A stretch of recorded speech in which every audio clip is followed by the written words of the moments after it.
जय हिंद। एक बार फिर आपका अपना चैनल सिग्मा क्लासेज बिरोल में स्वागत है। और इस वीडियो लेक्चर के माध्यम से हम लोग पढ़ेंगे नॉन हिंदी के महा मैराथन क्लास। और इसके अंतर्गत हम लोग अध्याय 1 से लेकर के हिंदी के 15 अध्याय तक बारी बारी से ऑब्जेक्टिव, केवल ऑब्जेक्टिव जो बिहार बोर्ड में पूछा बार बार जाता है उस पर हम चर्चा करेंगे। तो चलते हैं। पहला अध्याय, तू जिंदा है तो किसने लिखा था, अर्थात तू जिंदा है तो इसके कवि का नाम क्या था? शंकर शैलेंद्र कवि का नाम था। तू जिंदा है तो कविता में जीवन के किस पक्ष को वर्णन किया गया है?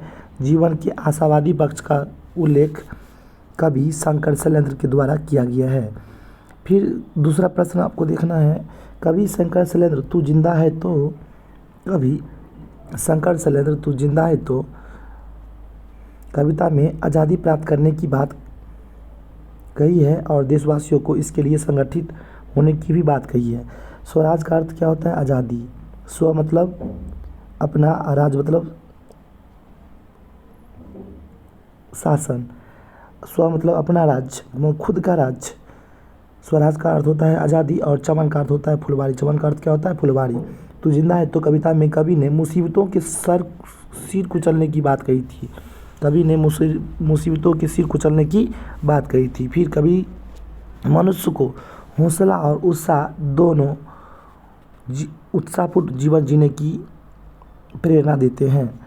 हमारा कारवां किसका इंतजार है? हमारा कारवां का मंजिलों का इंतजार है। गिरेंगे जुल्म के महल, बनेंगे फिर नया घर, अगर कहीं है स्वर्ग तो उतार ला जमीन पर। यह कविता किस पंक्ति से लिया गया है?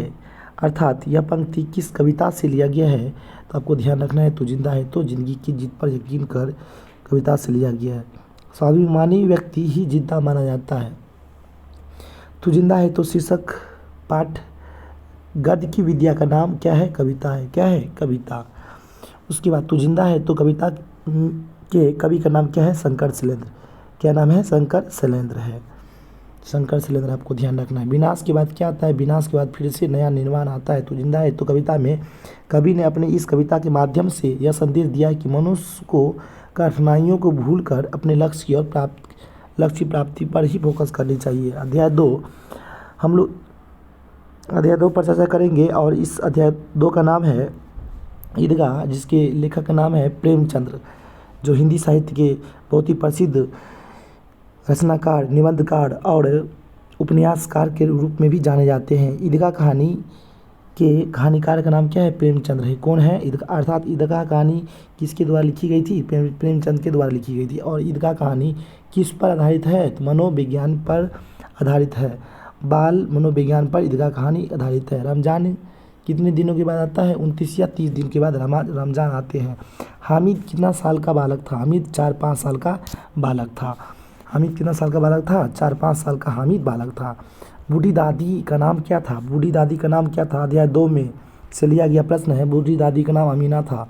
और हामिद ने दादी से कहा कि तू डरना नहीं अम्मा, मैं सबसे पहले आऊँगा, सबसे पहले मेले जाऊँगा और सबसे पहले ही मैं आऊँगा, तो बिल्कुल नहीं घबराना।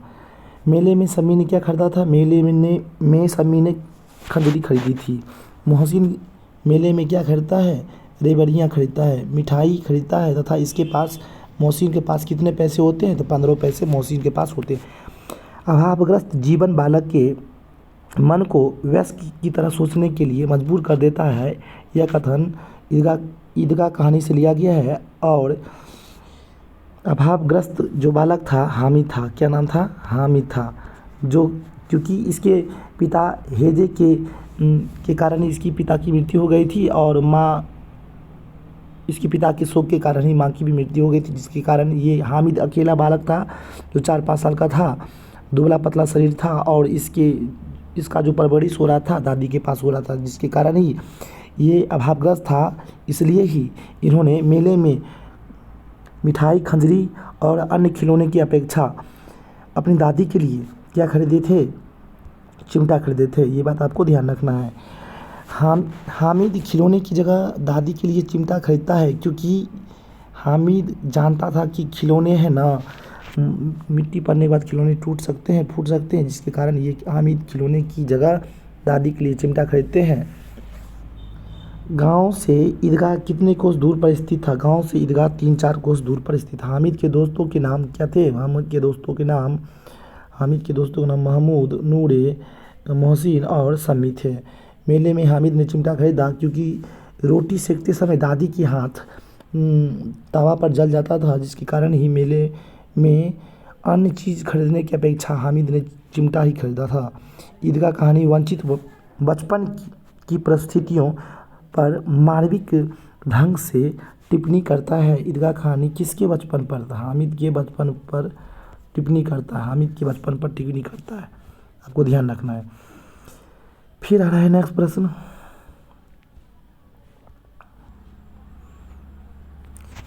ईदगाह कहानी के प्रमुख पात्र कौन है? हामिद है। ईदगाह कहानी की मुख्य विशेषता है अभाव और चुनौतियाँ बच्चों को परिपक्व की तरह सोचने पर मजबूर कर देते हैं। महमूद के पास कितने पैसे थे? 12 पैसे महमूद के पास थे, बात आपको ध्यान रखना है। फिर आता है रमज़ान के महीनों में कौन रोज़ा रखता है? तो मुसलमान रोज़ा रखता है।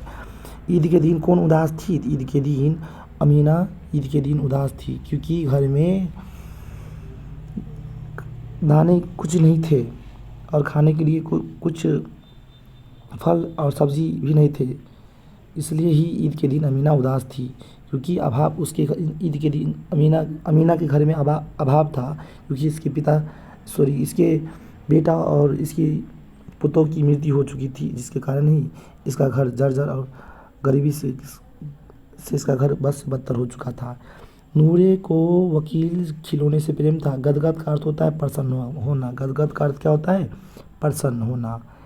फिर हामिद ने चिमटे को कई रूपों में उपयोग किया था। हामिद ने चिमटों को इसे कंधे पर रखा तो क्या हो गई? बंदूक हो गई। और फकीरों का चिमटा हाथ में लिया तो फकीरों का चिमटा हो गया तथा यह मस्जिदों का भी काम कर सकता है। प्रिय का स्त्रीलिंग रूप प्रिया होता है। और पहाड़ कैसा शब्द है? जातिवाचक संज्ञा शब्द है। पहाड़ जातिवाचक संज्ञा शब्द है। हामिद की पिता की मृत्यु किसके कारण हुई थी? हामिद की पिता की मृत्यु हैजे के कारण हामिद की पिता की मृत्यु हुई थी, ये बात आपको ध्यान रखना है। करमबीर पाठ अध्याय 3, जिसके लेखक का नाम है अयोध्या प्रसाद सिंह हरिओद, आपको ध्यान रखना है। और अयोध्या प्रसाद सिंह हरिओद के द्वारा करमबीर पाठ लिखी गई थी। करमबीर पाठ के लेखक का नाम क्या है? अयोध्या प्रसाद सिंह हरिओद। करमबीर कविता में करमबीर की विशेषता का वर्णन किया गया। हीरा का निर्माण किससे होता है? कार्बन से। कवि सैकड़ों मरुभूमि में से नदी को बहा देने की बात कहता है। कवि के अनुसार जंगलों में महाजंगल कौन रचा देता है? करमबीर प्रकार के व्यक्ति जंगल में ही भी महाजंगल का निर्माण कर देता है, ये बात आपको ध्यान रखना है।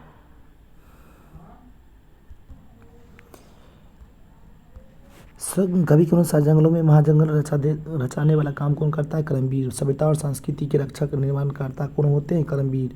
करमबीर कविता के आधार पर अपना आदर्श महात्मा गांधी को माना गया है। जो कर्म के प्रति निष्ठा रखते हैं उसे क्या कहा जाता है? जो कर्म के प्रति निष्ठा रखते हैं, सिर्फ कर्म करते हैं, उसे करमबीर कहा जाता है। करमबीर शीर्षक कविता में खड़ी हिंदी का प्रयोग किया गया है। व्यक्ति की कर्म के प्रति निष्ठा ही उसकी सफलता का निर्धारण करती है। करमबीर पर्वतों को काटकर क्या बना देते हैं? सड़क। भीड़ भाड़ में अपनी वीरता को करमबीर दिखाते नहीं है, केवल काम करते हैं और आगे अपने जीवन में लक्ष्य की प्राप्ति के लिए ध्यान देते हैं। करमबीर पर्वतों को काटकर क्या बना देते हैं? सड़क। करमबीर कांच को रत्न बना देते हैं। रत्न माने आभूषण, रत्न माने क्या होगा? आभूषण होगा, ध्यान रखना है। करमबीर कांच को भी काट कर क्या बना देते हैं? रत्न बना देते हैं। करमबीर पुरुषार्थी वाला काम करते हैं। चिलचिलाती धूप को चांदनी बना देते हैं और शेर को भी डटकर सामना करते हैं, मुकाबला करते हैं। कौन? करमबीर व्यक्ति शेर को ही डटकर मुकाबला करते हैं। परिश्रम के द्वारा मनोवांछित लक्ष्य की प्राप्ति करमबीर प्रकार के व्यक्ति ही कर पाते हैं। पर्वतों को काट कर क्या बना देते हैं? करमबीर पर्वतों को काट करके सड़क बना देते हैं। यह कथन किससे लिया गया? करमबीर कविता से लिया गया। सपूत शब्द का प्रयोग किसके लिए किया गया है? करमबीर के लिए किया गया। और कपूत शब्द का प्रयोग करमबीर के लिए नहीं किया जाएगा, इस पर भी आपको ध्यान रखना। मरुभूमि में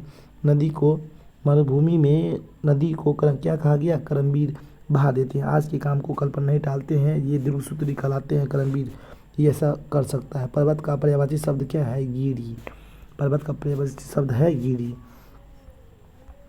कर्मवीर व्यक्ति परिश्रम से क्या चीज़ इकट्ठा करते हैं? तो कर्मवीर व्यक्ति परिश्रम से धन को इकट्ठा करते हैं। फिर आपको ध्यान रखना है, अध्याय हम पढ़ेंगे 4 बाल गोविंद भगत, जिसके लेखक नाम है रामवृक्ष बेनीपुरी। बाल गोविंद भगत साहित्य की रेखाचित्र क्या है? साहित्य की विद्या का नाम क्या है? रेखांचित। गर्मियों में बाल गोविंद भगत संज्ञा उमस भरी शाम को शीतल कर देती थी है। जो कुछ खेत में पैदा होता था सिर पर लाद करके बाल गोविंद भगत जी साहब के दरबार में ले जाते थे। उसके बाद आपको ध्यान रखना है, जाड़े के मौसम में जाड़े में बाल गोविंद भगत काली रंग के कमली ओढ़े हुए रहते थे। बाल गोविंद भगत रेखाचित्र के रचनाकार का नाम क्या है? रामवृक्ष बेनीपुरी। बाल गोविंद भगत का उम्र कितना था? 60 से ऊपर। बाल गोविंद भगत किसके आदर्श को अपना मानते थे? कबीर के आदर्श को मानते थे, इसलिए इसे कबीर को ये साहब भी बोला करते थे। बाल गोविंद भगत अपना आसन घर के आंगन में जमाए बैठे हुए थे। गोदी में पियावा चमक उठे सखिया चिउक उठे न, यह कथन किस पाठ से लिया गया है? बाल गोविंद भगत पाठ से लिया गया है, जिसके लेखक नाम है रामवृक्ष बेनीपुरी। और भगत जी के द्वारा ही यह कथन बोला गया था। कबीर को साहब मानने वाला पात्र का नाम क्या है? बाल गोविंद भगत। बाल गोविंद भगत की संगीत साधना का उत्कर्ष तब देखने को मिला जब इसकी बेटे की मृत्यु हो गई थी। बाल गोविंद भगत हर वर्ष गंगा स्नान करने जाते थे। कहाँ जाते थे? किस नदी में स्नान करने?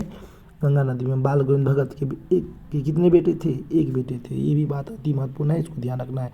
बेटी की मृत्यु के बाद भगत क्या करने लगा? कीर्तन भजन करने लगा था। बाल गोविंद भगत मझले कद के आदमी थे।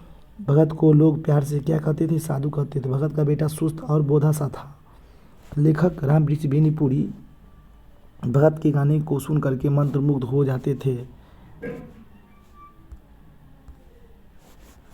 भगत की पुत्रवधू सुशील थी, बहुत ही सुशील थी, नेक थी। भगत ने गंगा स्नान के लिए 30 कोस दूर पैदल यात्रा की थी। बाल गोविंद भगत गंगा स्नान करने के लिए कितने कोस दूर चले थे? 30 कोस दूर चले थे। फिर आपको ध्यान रखना है, भगत कबीर साहब के गीतों को गाते थे। कबीर साहब के गीतों को कौन गाते थे? भगत। अध्याय 5 हुंडू का जलप्रपात। लेखक का नाम क्या है? कामता प्रसाद सिंह का काम। हुंडू का जलप्रपात साहित्य की विद्या का नाम क्या है? यात्रा वृत्तांत। क्या है? यात्रा वृत्तांत है। यात्रा वृत्तांत है, आपको ध्यान रखना है। फिर आता है नेक्स्ट प्रश्न, हुंडू के जलप्रपात के लेखक का नाम है कामता प्रसाद सिंह कामा। हुंडू के जलप्रपात 27 मील रांची से झारखंड की राजधानी रांची से 27 मील दूर पर स्थित है। पुरुलिया रोड से हुंडू की दूरी कितनी है? 13 मील। हुंडू का पानी सांप की तरह चक्कर काटता है। लोगों के अनुसार हुंडू के 7 मील दूरी पर कुछ लोगों ने हुंडू से भी कई गुना बड़े प्रपात को देखा था। ये भी अति महत्वपूर्ण है, आपको ध्यान रखना है। रांची से पुरुलिया सड़क पर 14 मील जाने से हुंडू पहुंचने वाली सड़क मिलती है। हुंडू की शोभा प्रकृति द्वारा बनी है। फिर आपको ध्यान रखना है, जैसा हुंडू का झरना वैसा उसका मार्ग, यह कथन कामता प्रसाद सिंह कामत के द्वारा लिया गया है। जैसा हुंडू का झरना वैसा उसका मार्ग, यह कथन कामता प्रसाद सिंह कामत के द्वारा दोहराया गया। हुंडू के जलप्रपात में आदिवासी संस्कृति का वखान देखने को मिलता है, ये भी बात आपको ध्यान रखना है। फिर स्वर्णरेखा नदी के उद्गम स्थान से 50 मील आगे आकर के हुंडू का झरना देखने को मिला है। लेखक की दृष्टि से छोटा नागपुर क्या है? स्वर्ग का टुकड़ा है। हुंडू जलप्रपात के पास जिला बोर्ड के द्वारा बंगला बनवा दिया गया है। हुंडू के जलप्रपात आदिवासी संस्कृति की विशेषता को उभारने का काम करती है। हुंडू के जलप्रपात पाठ में जलप्रपात के साथ पहाड़ की सुंदरता का भी जिक्र किया गया। स्वर्णरेखा नदी बंगाल की खाड़ी में गिरती है, ये अति महत्वपूर्ण है, इसको भी आपको ध्यान रखना है। फिर प्रश्न आ रहा है, लेखक को हुंडू के जलप्रपात के वातावरण की सुंदरता ऐसी मालूम होती है कि मानो हम देवलोक। लेखक को लग रहा था जब लेखक रांची जाते थे, झारखंड जाते थे, तब लेखक एक बार हुंडू के जलप्रपात को दर्शन अवश्य करते थे, क्योंकि वहाँ पर जाने के बाद इन्हें वह सीन, प्रकृति का सीन देवलोक लगता था कि जो स्वर्ग में आ गए। इसलिए लेखक बार बार कभी भी अगर जाते थे, रांची जाते थे तो बार बार उस देश को देखने के लिए जाते थे। साध की पवित्रता महत्ता तभी है जब उसका साधन भी महान हो, और महान मंजिल तक पहुंचने के लिए मार्ग भी महान होनी चाहिए। यह कथन महात्मा गांधी का है। अगर आपसे ऑब्जेक्टिव में पूछ देगा कि साथ की पवित्रता एवं महत्ता तभी है जब उसका साधन भी महान हो और महान मंजिल तक पहुंचने के लिए मार्ग भी महान होनी चाहिए, यह कथन किसका है? तो महात्मा गांधी के। लेखक के मित्र गुलाब झरना का माना, गुलाब झरना को माना। छोटा नागपुर के निवासी किसके अवतार माने जाते हैं? छोटा नागपुर के निवासी सादगी के अवतार माने जाते हैं। हुंडू के झरना की ऊंचाई कितनी है? 243 फीट। रांची एवं हजारीबाग के बीच हुंडू का झरना स्थित है। अध्याय 6 आपको ध्यान रखना है। अध्याय 6 का जो कवि का नाम है बिहारी। सतसई काव्य ग्रंथ की रचना कौन किए थे? बिहारी ने। नम्रता का पालन किसके मनुष्य श्रेष्ठ करता है? बुरी बुद्धि वाले लोगों पर संगति का प्रभाव नहीं पड़ पाता है। बतरस लालच लाल की मुरली दही लुकाए का पंक्ति बिहारी की दोहे कविता से लिया गया है। मेरी बाधा हरो राधा नागरी सोई, यह पंक्ति किससे लिया गया है? यह पंक्ति बिहारी की दोहे से लिया गया है, और यह पंक्ति बिहारी ने ही बोला है। बिहारी किस काल के कवि थे? रीति काल के कवि थे। ये अति महत्वपूर्ण है। ऑब्जेक्टिव की दृष्टि से आप इसको ध्यान रख लेंगे। बिहारी श्रृंगार रस के भी कवि थे। प्रेम के कवि के रूप में भी बिहारी लाल प्रसिद्ध थे। बिहारी के द्वारा राधा नागरी श्री कृष्ण को कहा गया था। बिहारी के द्वारा राधा नागरी किसको कहा गया था? श्री कृष्ण को। नाम से क्या जुड़ा रहता है? गुण। बिहारी के अनुसार मनुष्य गुण के बिना बड़ा नहीं हो सकता। मनुष्य किसके बिना बड़ा नहीं हो सकता है? तो गुण के बिना मनुष्य बड़ा नहीं हो सकता। बिहारी के दोहे शीर्षक कविता में प्रेम, भक्ति, नीतिपूर्वक को शामिल किया गया है। ये अति महत्वपूर्ण है, इसको भी आप ध्यान रखेंगे। मेरी बाधा हरो राधा नागरी सोई, वह पंक्ति बिहारी के दोहे से लिया गया, और यह पंक्ति राधा की महिमा को गुणगान करता है। कभी नर के मन की तुलना नल के जल की साकर भानु कभी गोपियों के संबंध में कहता है। संसार में गुणी को आदर मिलता है। श्री कृष्ण के दर्शन से मनुष्य का हृदय निर्मल हो जाता है। राचे का अर्थ होता है प्रसन्न। नल नीर जैसी गति किसकी होती है? मनुष्य की होती है। जैसी नल की गति होती है उसी प्रकार मनुष्य की भी गति होती है। गागर में सागर बिहारी की दोहे की विशेषता है। ये भी अति महत्वपूर्ण है, आपको ध्यान रख लेना है। फिर आ रहा है जिसका हृदय पवित्र हो सच्चा व्यक्ति वही कहलाता है। अध्याय 7 ठेस पाठ। इसके लेखक नाम है फणीश्वर लाल रेणु। ठेस शीर्षक कविता कहानी लेखक का नाम है फणीश्वर लाल रेणु। ठेस एक प्रकार का आंचलिक कहानी। कैसी कहानी? आंचलिक कहानी। कलाकार होने के नाते सिरचन को खेती बाड़ी में मन नहीं लगता था, इसलिए सिरचन को गांव के लोग बेकार भी समझते थे। ये भी बात आपको ध्यान रखना। मानुष से सिरचन ने मोहर छाप वाली धोती का दाम नहीं लिया। मानू के प्रति उसके हृदय में ममत्व की भावना पड़ी हुई थी। सिरचन को घी की हाड़ी खकोरन के साथ चूरा भी पसंद है। सिरचन ने पंचानन चौधरी के छोटे लड़के को बेपानी कर दिया था। सिरचन जाति का क्या था? कारीगर। सिरचन जाति क्या था? कारीगर था। सिरचन को लोग चटोर कहते थे। सिरचन को लोग क्या कहते थे? चटोर कहते थे। ठेस कहानी का मुख्य पात्र सिरचन है। कौन है सिरचन? फणीश्वर नाथ रेणु लोक मान के मरमर कलाकार थे। ये भी बात अति महत्वपूर्ण है। ठेस कहानी कलाकार के मन की विशेषताओं का वर्णन क्या है? मार्मिक है। क्या है? मार्मिक है। ठेस कहानी में मिथिलांचल की संस्कृति का प्रभावी वर्णन किया गया है। ठेस कहानी की विद्या क्या है? ठेस की विद्या है कहानी। मानू ठेस की नायिका है। ठेस कहानी में पात्रों की संख्या कुल मिलाकर के 5 है, आपको ध्यान रखना है। फिर प्रश्न आ रहा है सिरचन को पान का बीड़ा किसने दिया था? मानू दीदी ने। मोहर छाप वाली धार तो कितने रुपए में आती है? 8 रुपये में। सिरचन स्टेशन पर मानू दीदी को शीतल पाटी चीक और एक जोड़ी आसानी कुश भी देता है। ये भी बात अति महत्वपूर्ण है, आपको ध्यान रखना।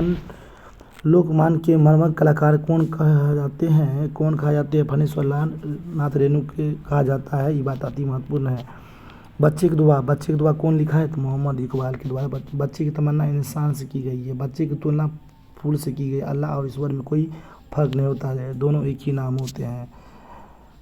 फिर प्रश्न आ रहा है जिन्नत शब्द का अर्थ क्या होता है? जिन्नत शब्द का अर्थ शोभा होता है। नेक का अर्थ होता है अच्छा। बच्चे की दुआ कविता में कौन दुआ कर रहा है? बच्चे ईश्वर से उनसे उनके वतन की शान मांग रहे हैं। दर्दमंद और वजीतों की हिफाजत का संकल्प बच्चे की दुआ में किया गया है। खुद की बुराई से बचाकर नेक राह पर चलने की दुआ की कौन कर रखता है? बच्चे रखते हैं। बच्चे की दुआ शीर्षक कविता की में कवि का नाम क्या है? मोहम्मद इकबाल। बच्चे की दुआ शीर्षक कविता की क्या है? एक प्रार्थना गीत है। कविता को उर्दू में किस नाम से जाना जाता है? कविता को उर्दू में नज्म के नाम से जाना जाता है। अध्याय 9 अशोक के अस्त्र शस्त्र। अशोक के अस्त्र शस्त्र अध्याय 9 का नाम है अशोक के अस्त्र शस्त्र और इसके लेखक का नाम है बंशीधर श्रीवास्तव। अशोक का अस्त्र शस्त्र का विद्या का नाम क्या है? एकांकी। अशोक का अस्त्र सत्याग्रह के रचनाकार का नाम है बंशीधर श्रीवास्तव। कलिंग युद्ध 261 ईसा पूर्व कहाँ लड़ा गया था? उड़ीसा में। यह अति महत्वपूर्ण है, आपको ध्यान रखना। कलिंग की राजकुमारी का नाम तो पद्मा था। अशोक ने सैनिकों को तलवार फेंकने का आदेश दिया क्योंकि स्त्रियों पर ये हथियार नहीं चला सकते थे। और इसी के बाद ही अशोक बौद्ध धर्म को अपनाया और साथ ही अपने जितने भी सैनिक थे उसको भी बौद्ध धर्म को अपनाने के लिए भी बोला। बौद्ध भिक्षु के सामने अशोक उसके सभी सरदार पीले रंग का वस्त्र धारण किए हुए थे। कलिंग दुर्ग खुलने पर स्त्रियां सेना ही बाहर निकली थी। फिर अशोक का अस्त्र शस्त्र शीर्षक पाठ का मूल उद्देश्य अहिंसा परमो धर्मो है, शांति का पक्षधर है। मैं स्त्री वध नहीं करूंगा, यह पंक्ति अशोक के द्वारा कही गई थी। कलिंग महाराज की कन्या का नाम क्या था? पद्मा। अशोक का शस्त्र त्याग कुल 4 पात्र है। अशोक के शस्त्र त्याग में कितने पात्र है? 4 प्रमुख पात्र है। पद्मा अपने पिता का बदला लेना चाहती थी। कथानक का मार्मिक विकास अशोक का अस्त्र शस्त्र से लिया गया है। अशोक के द्वारा बौद्ध धर्म को स्वीकार किया गया। इससे पहले अशोक ब्राह्मण धर्म में थे, ये भी अति महत्वपूर्ण है, आपको ध्यान रखना है। फिर आ रहा है अशोक मगध सम्राट के कौन शासक थे? अशोक मगध सम्राट के तीसरे शासक थे और उसके पिता का नाम था बिंदुसार और बिंदुसार के पिता का नाम था चंद्रगुप्त मौर्य। सम्राट अशोक के पिता का नाम बिंबिसार था।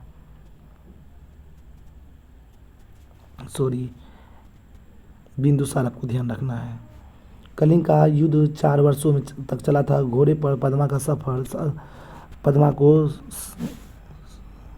को सवार शस्त्र अशोक ने ही फेंका था। अब अध्याय 10 ईर्ष्या तू न गई मेरे मन से। इसके लेखक नाम है रामधासी दिनकर। और ईर्ष्या तू न गई मेरे मन से लेखक नाम है दिनकर जी। दिनकर का पूरा नाम रामधासी दिनकर भी है, ये भी बात आपको ध्यान रखना है। फिर आ रहा है इस ईर्ष्या तू न गई मेरे मन से एक कैसी रचना है?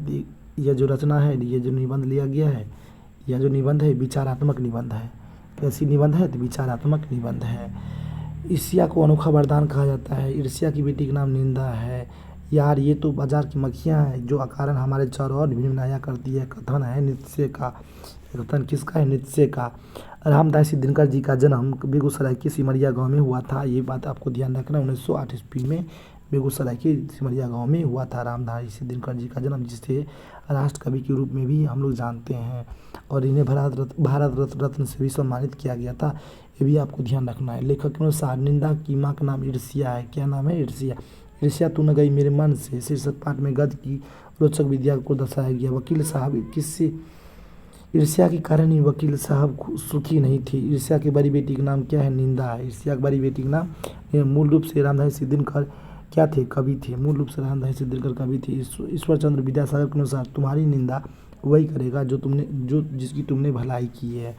नित्से ने बाजार की मक्खिया को निंदक कहा था। नित्से ने बाजार की मक्खिया क्या कहा? जिसके हृदय में ईर्ष्या का जन्म होता है उसे ही सबसे पहले ईर्ष्या जलाती है। वकील साहब के बगल में डॉक्टर का घर। चिंता को चिता के समान बताया गया। तनाव को कम करने के लिए व्यक्ति को अपनी अंतरात्मा खास योगदान देती है। रामधासी दिनकर जी का निधन 1974 ईस्वी में हुआ था। 1974 ईस्वी में रामधासी जी के दिनकर जी का निधन हुआ था। फिर प्रश्न आ रहा है, आदमी में जो गुण महान समझे जाते हैं उन्हीं कारण लोग उनसे जलते हैं। यह कथन किसका था? यह कथन था नीत्शे का। किसका था? नीत्शे का। कबीर के पदाध्याय 11 जो कविता है, इसके कवि के नाम है कबीर। मोको शब्द का शाब्दिक ईश्वर के लिए किया गया। कबीर निर्गुणवादी थे। कबीर ने ईश्वर का निवास स्थान हृदय में माना। प्रत्येक व्यक्ति के हृदय में ईश्वर का निवास स्थान माना।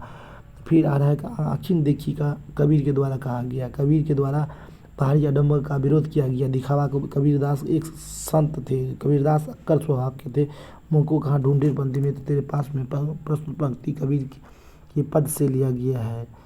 उसके मुझको का अर्थ होता है मुझको। कबीर भक्ति काल के कवि थे। कबीरदास निर्गुण भक्ति धारा के कवि हैं।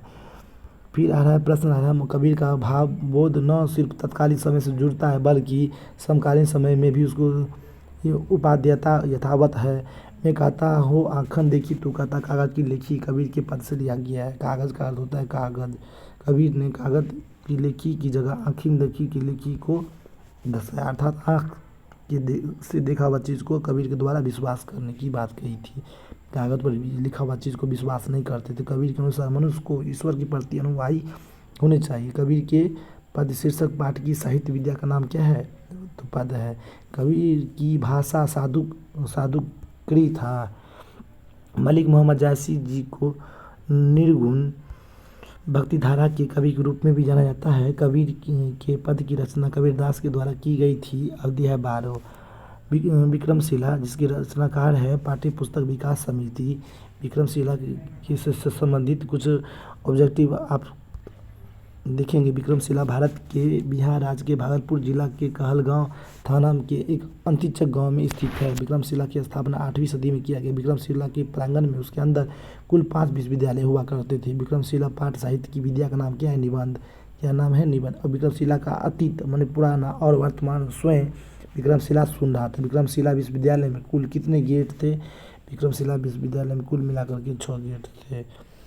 फिर आ रहा है 10वीं और 11वीं सदी में विक्रमशिला पूर्वी एशिया महादेश का ध्यान का सबसे बड़ा केंद्र हुआ करता था। विक्रमशिला में भूमि के पुरातात्विक खनन में भगवान बुद्ध के 4.5 फीट प्रतिमा प्राप्त हुई थी। आर्यभट्ट खगोलीय विद्या के क्षेत्र में विश्व प्रसिद्ध है जो पटना के निवासी थे।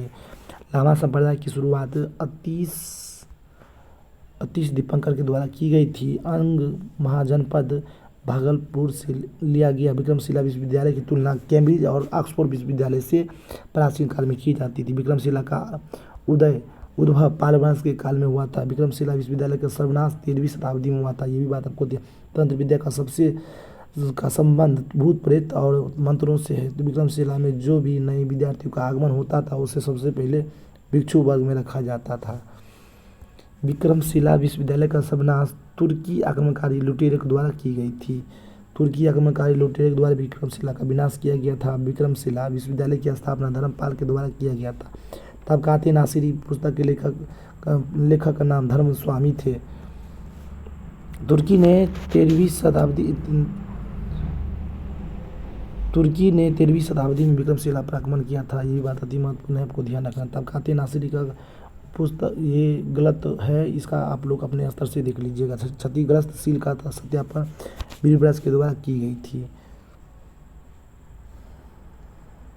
फिर आ रहा है नेक्स्ट प्रश्न। विक्रमशिला विश्वविद्यालय के प्रथम आचार्य कुलपति थे। दीदी की डायरी रचना का नाम है संकलित। संजू एक नन्ही सी लड़की थी जो हंसमुख रहती थी। सत्य के प्रयोग के लेखक का नाम महात्मा गांधी। गद्य साहित्य की विद्या का नाम डायरी था। और दीदी की डायरी का वर्णन पाठ में किया गया है। दीदी की डायरी का वर्णन पाठ में संजू की डायरी पिता ने लाकर दी। संजू को डायरी लिखने की प्रेरणा बापू से प्राप्त हुई थी। संजू 8वीं कक्षा में पढ़ती थी। 3 जब 1997 संजू को पिकनिक गई थी और किताबें पढ़ने का संजू को शौक था। संजू की सहेली नीलू की शादी बचपन में करा दी गई थी। संजू की सहेली का नाम क्या था नीलू। जापानी लड़की तोतो चान के बारे में संजू ने डायरी में पढ़ी थी। संजू की डायरी लिखने की प्रेरणा गांधी जी से प्राप्त हुई थी। रोजनामचा का अर्थ रोज किए जाने वाले क्रियाकलाप से होता है। उसके बाद संजू को उपहार में क्या मिलता है। संजू को उपहार में किताब कॉमिक्स पढ़ने के लिए मिल पाता है। संजू उपहार में किताब लेना ही पसंद करती भी थी। संजू स्कूल में चटपटी पुस्तक की तलाश में हमेशा रहती थी। दीदी की डायरी में सामाजिक परंपरा पर करारा प्रहार किया गया है। संजू को कहानी कविता और कॉमिक्स पढ़ने का शौक था। तो चान एक जापानी लड़की की कहानी है। कैसी लड़की कहानी है। जापानी लड़की की कहानी है। दीदी की डायरी साहित्य का विद्या का नाम क्या है डायरी। नीलू कक्षा में हमेशा प्रथम आती है और इसका पढ़ाई शादी के बंधन के कारण बंद हो गया। फिर अध्याय आ रहा है 14 जिसके कवि का नाम है गोपाल सिंह नेपाली और इस अध्याय का नाम है पीपल। छायावादी कविता में प्रकृति का चित्रण किया गया। पीपल का पेड़ मानव सभ्यता के लिए अति उपयोगी माना जाता है, प्राचीन काल से ही अति उपयोगी माना जाता है। फिर नदी के पास खड़ा होकर के पीपल कल कल छल छन छन छन सुनता रहता है। विविध बदलावों का साक्षी कौन है? पीपल है। चकोर रो रो करके रात को गुजारता है। सब प्राकृतिक सुंदरता को देखकर बुलबुल गाने लगती है। मलाल शब्द का अर्थ होता है हंस। कविता के केंद्र में कौन है? पीपल है। पीपल पाठ की विद्या का नाम कविता है, ये बात आपको ध्यान रखना है। कवि के अनुसार पीपल के पत्ते का आकार क्या है? गोल गोल। क्या है? गोल गोल पीपल के पत्ते का आकार माना गया है। फिर आपको ध्यान रखना है, भारतीय संस्कृति में पीपल वृक्ष का स्थान पूजनीय है। पीपल शीर्षक कविता में कवि का नाम गोपाल सिंह नेपारी। पीपल हिंदी साहित्य के छायावाद काल की कविता के रूप में जानी जाती है। पीपल का वृक्ष ऑक्सीजन गैस को उत्सर्जित करता भी है। जंगल के प्राकृतिक सौंदर्य की भाव की व्यंजना पीपल में की गई है। जंगल के प्राकृतिक सुंदरता की व्यंजना जिक्र किसमें किया गया? पीपल में। शीतल ब्यार बहने पर कौन गाती है? बुलबुल गीत गाने लगती है। अध्याय 15 अंतिम अध्याय दीनबंधु निराला, जिसके निबंधकार का नाम है शिव पूजन सहाय। और इस दीनबंधु निराला शीर्षक जीवनी लेखक का नाम क्या है? आचार्य शिव पूजन सहाय। महाकवि निराला की प्रसिद्ध रचना का नाम है राम की शक्ति पूजा। सड़क किनारे बैठे हुए भिखमंगों का समाचार जानने के लिए निराला जी कोलकाता के सैकड़ों पर घूमते रहते थे और उसको कभी कभी बीड़ी सिगरेट बीड़ी और खैनी भी यहाँ तक देते रहते थे। आचार्य शिव पूजन सहाय के द्वारा दीनबंधु निराला पाठ को लिखा गया है, अति महत्वपूर्ण है, इसको भी आपको ध्यान रखना है। दीनबंधु निराला पाठ की विद्या का नाम निबंध है। निराला जी सच्चे अर्थों में दीन दुखियों को की मित्र थे और गरीब गुरुओं को सहायता प्रदान करते भी थे, ये भी अति महत्वपूर्ण है, आपको ध्यान रखना है। दीनबंधु निराला का पूरा नाम क्या है? सूर्यकांत त्रिपाठी निराला।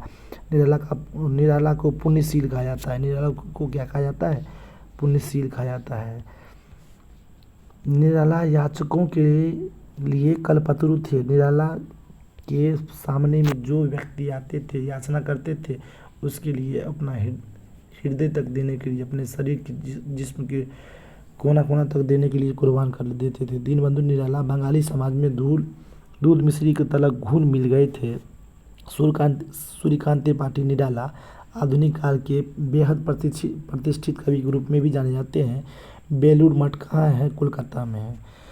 जितने भी इस मैराथन क्लास में आप लोग तक मेरे द्वारा वीडियो लेक्चर के माध्यम से कंटेंट एनसीईआरटी को पहुंचाने की कोशिश की गई है, यह केवल एनसीईआरटी से ही मेरे द्वारा बनाया गया कंटेंट है। इसको आप लोग पढ़ लेंगे और मिलते हैं सेकेंड मैराथन को लेकर के 15 अध्याय से लेकर के 23 अध्याय तक। तब तक के लिए जय हिंद, जय भारत।